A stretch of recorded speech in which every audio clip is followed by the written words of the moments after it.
Hello mga kabentusa, andito naman tayo ngayon is another client. Ngayon po ay tinawagan na ako ng spa at pupunta na ako doon kasi mayroon akong client na ay mamassage ko. Kaya mga kabentusa, tika samahan niyo ako.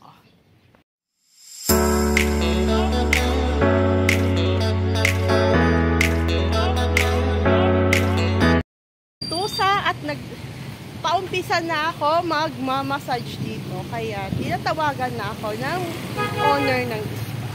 Kaya dito na. Bye.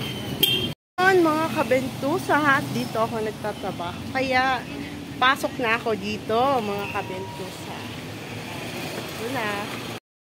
Ngayon po mga kabentusa, andito na po ako sa loob ng spa sa pinagtatrabahuan ko nito. Kaya ngayon at naka-ready na habang hini-hair spa po ni madam ang si client na magmamassage daw, magpapamassage daw ito sa akin. Kaya Swedish massage po ang request niya sa akin at sinabihan ko naman po si client na anong massage na pwede sa kanya.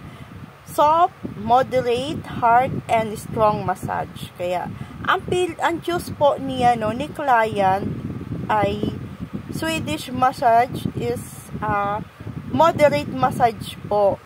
Ay hindi siya pwede ng hard kasi gusto niya yung masahe ko. Kaya ngayon, mga kabentusa, ready to set up na ngayon. Mga kabentusa. Hello mga kabentusa, tapos na ako magmasahe ngayon at andito na ako sa katedral dahil nagpark po ako sa may Shave More. Po mga kabentusa, home sweet home, tapos na ako magmasahe. Punta muna ako